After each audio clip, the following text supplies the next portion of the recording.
Web scraping is the process of extracting required information or data from the web pages by understanding its document structure. It is a very common task that you may have to perform if the data is not directly available to you through regular means such as databases or APIs. Almost all of the web scraping techniques work by understanding the structure of the web page that is normally referred as the document object model, or DOM in short. So if you will look at any typical HTML document, you will find tags and attributes, and they are arranged in a tree-like structure. On the right-hand side of this slide, you can see the typical HTML structure. The first line is simply a declaration that this document is an HTML document. Then we have several tags that are also known as the elements. The root element is the HTML element, and then we have the head element that typically contains the metadata information and the links to style sheets and JavaScript files. The visible part of the HTML document resides in the body part. Inside your body, you can have different tags. Tags can have attributes as well. For example, here we have the class attribute associated here with the div tag. Likewise, you can have several tags in your HTML document, and the information that you are looking for can be inside one or more than one tags. And all you have to do is to scrape the information from those particular tags using the document object model. Well, here we have a very well-structured HTML document, but sometimes in the real world, it can be quite messy, and you may have to invest more time to understand the structure. Also, just a word of caution, before you scrape the data from the website, just make sure you have the right permission to do so. You don't want to put yourself in some kind of legal issues. So it is always recommended that you talk to the website administrator first before you perform the scraping. Or at least make sure that you will not get into any kind of legal issue. So now let's see how you can perform web scraping using Python. In this clip, you will learn to perform web scraping with the help of two very popular Python libraries, Requests and BeautifulSoup. We have already seen how to use Request library in the previous clip, where we used it to make the API calls. However, the same Request library can be used to fetch any web page as well. So here we are in a new Jupyter notebook. So first we are importing the libraries.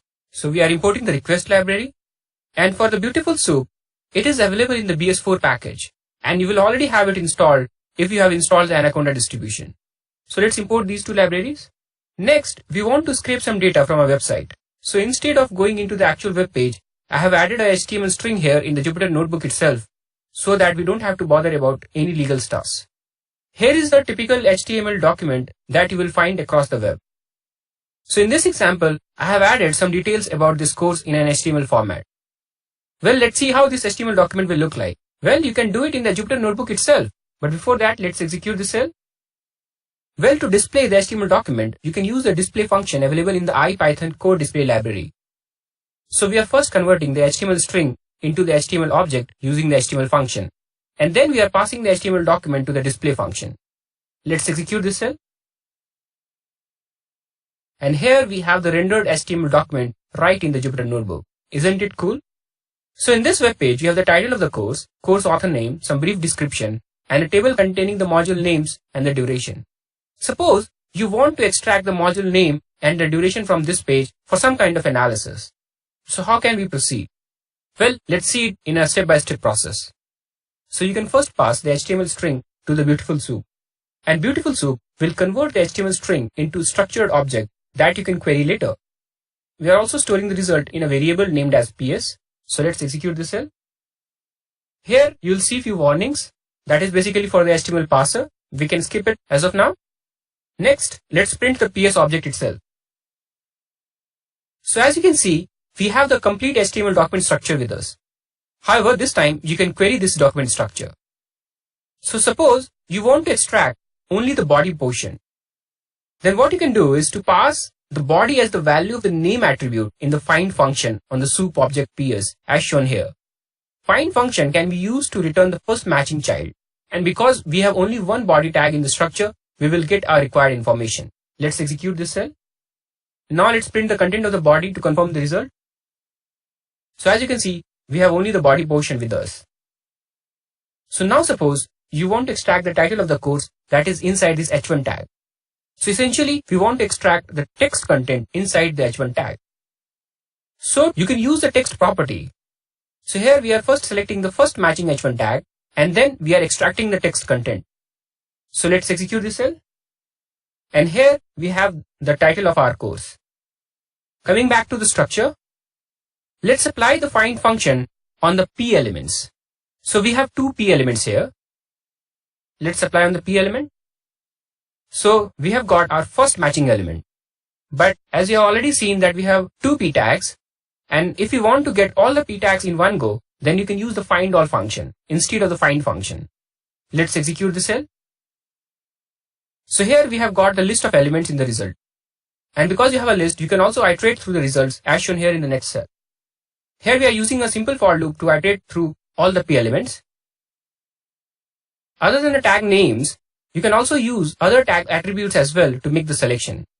Here you can see we have two p tags. So let's extract the first one with the ID attribute value of author. So you can pass the attributes that you want to use for selection as a dictionary to the @s parameter in the find function.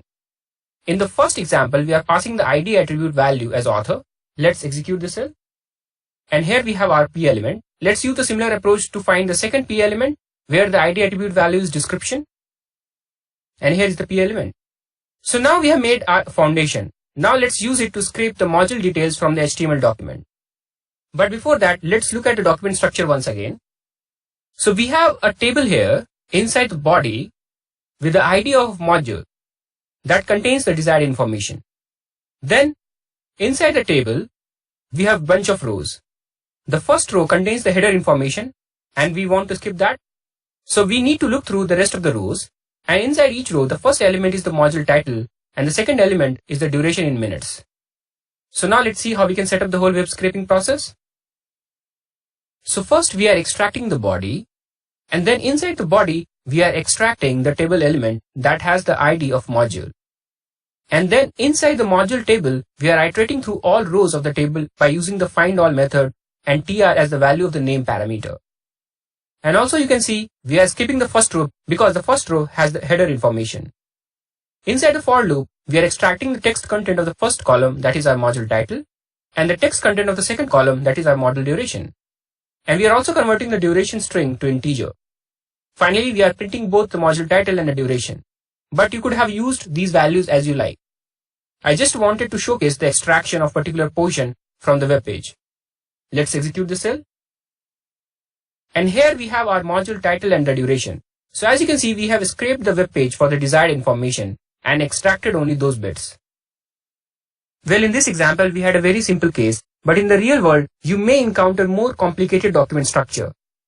However, you can use the similar techniques to perform the web scraping as per your need. Well, so far we have seen some of the most common ways to extract the data. Now we will put all of our learnings to use and will extract the Titanic disaster dataset from the Kaggle website. That will be used in the rest of the course. So let's cover the Titanic disaster dataset extraction next.